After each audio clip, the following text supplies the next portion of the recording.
বিসমিল্লাহির রহমানির রহিম। আসসালামু আলাইকুম। আর একটা নতুন ভিডিওতে আপনাদের স্বাগত। আজকে আমি আপনাদের সাথে নতুন একটা রেসিপি নিয়ে আসছি।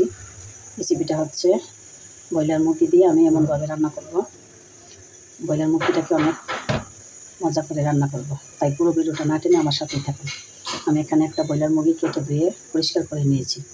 আর এদিকে চুলায় প্যান বসিয়ে দিলাম, পরিমাণ মতো সাদা তেল দিয়ে দিলাম। তেলটা গরম হয়ে আসছে, এবার আমি দিয়ে দিচ্ছি পেঁয়াজ কুচি। আমি এখানে 5টা মিডিয়াম সাইজের পেঁয়াজ কুচি করে নিয়েছি, দিয়ে দিলাম। পেঁয়াজটা আমি একটু মোটা করে কেটে নিয়েছি, আমি এটাকে ব্লেন্ড করে নেব।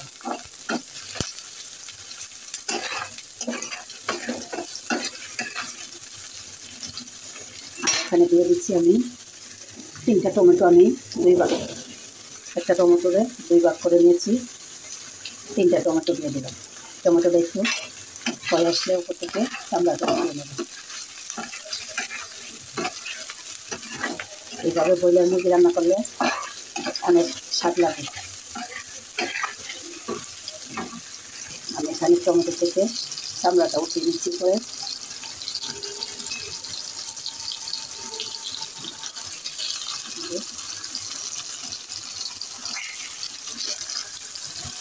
চামড়াটা উঠে যাচ্ছে এখন সুন্দর করে।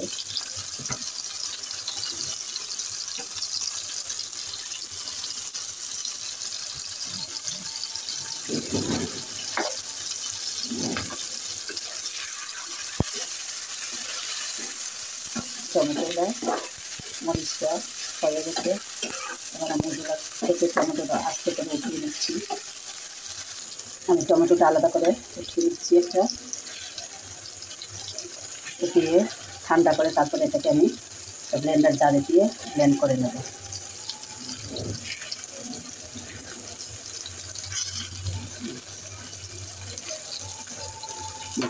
এবার আমি এখানে দিয়ে দিচ্ছি আদা রসুন বাটা। আমি এখানে দিয়ে দিচ্ছি পরিমাণ মতো রসুন বাটা এবং আদা রসুন বাটাটাকে আমি ভালো করে ব্লেন্ড করে নেব, ভালো করে ভেজে তাতে কাঁচা গন্ধটা না থাকে। দিয়ে দিচ্ছি আদা বাটা,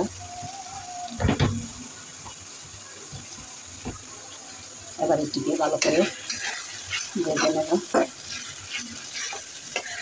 ভেজে তারপরে সকলে একসাথে আমি ব্লেন্ড করে নেব।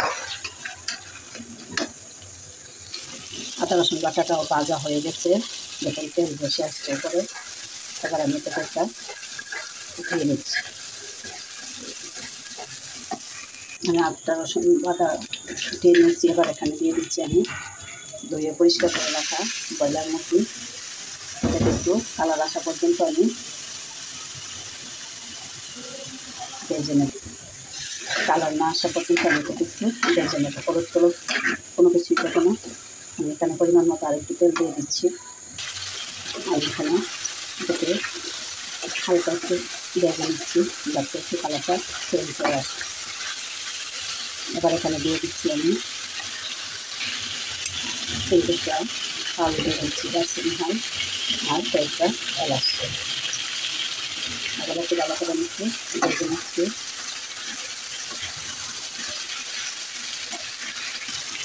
এবং 3টা তেজপাতা।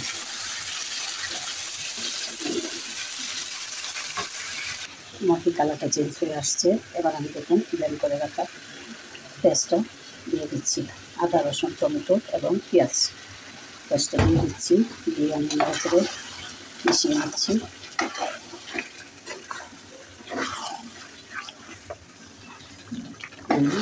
দেখুন আমি এটাকে নেড়ে মিশিয়ে নিচ্ছি। এবার আমি এখানে দিয়ে দিচ্ছি, আমি এখানে দিলাম হলুদ, মরিচ, জিরা, ধনিয়া এবং স্বাদ মতো লবণ। এবার এগুলোকে ভালো করে নেড়ে এটাকে ভালো করে কষাতে হবে। মশলার সাথে মাংসটাকে ভালো করে, আপনার মুরগির মাংস যত কষাবেন ততই স্বাদটা বাড়বে। আমি এবার এটাকে কষিয়ে নিচ্ছি এবং সাথে দিয়ে দিচ্ছি আমি 1/2 চা চামচ গোলমরিচের গুঁড়া। ভালো ফ্লেভারটার জন্য গোলমরিচের গুঁড়াটা দিয়ে দিলাম। আপনারা বাসায় না থাকলে সেটা স্কিপ করতে পারেন। আর আমি আপনাদেরকে আর একটা কথা বলি, আমি একটা ফেসবুক পেজ করেছি। ফেসবুক পেজের নাম হচ্ছে রায়হানাস ক্লাউড কিচেন। আপনারা ফেসবুকে সার্চ দিয়ে আমার ফেসবুক পেজ থেকে ফলো দিয়ে রাখবেন। সবার কাছে আমার একটাই অনুরোধ, আমার ফেসবুক পেজটাকে ফলো দিয়ে রাখবেন। দেখুন আমার মাংসটা অনেক সুন্দর করে কষানো হয়ে গেছে। এবার আমি এখানে দিয়ে দেব 1 কাপ গরম দুধ।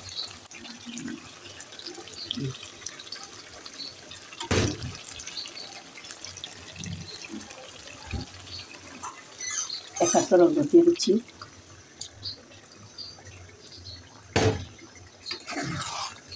এবার এটাকে নাড়াচাড়া করে ঢাকনা দিয়ে ঢেকে দেব। ব্রয়লার মুরগি সিদ্ধ হতে বেশি সময় লাগে না। আমার মাংসটা মনে হয় সিদ্ধ হয়ে গেছে। এবার ঢাকনা দিয়ে ঢেকে দিচ্ছি। দেখুন কত সুন্দর হয়েছে, আমার রান্নাটা হয়ে গেছে। এবার আমি কয়েকটা কাঁচামরিচ, উপর থেকে কয়েকটা কাঁচামরিচ দিয়ে দিচ্ছি। দিয়ে কিছুক্ষণ রান্না করে নামিয়ে নেব। ভালো ফ্লেভারের জন্য আমি কয়েকটা কাঁচামরিচ দিয়ে 8-2 মিনিট রান্না করে নামিয়ে নেব। ব্রয়লার মুরগি যারা না খায় তারাও আঙুল চেটে ফুটে এই রান্নাটা খাবে। আমি এবার ডেকে দিচ্ছি। ডেকে দিয়ে 2 মিনিট জাল করে নামিয়ে নেব।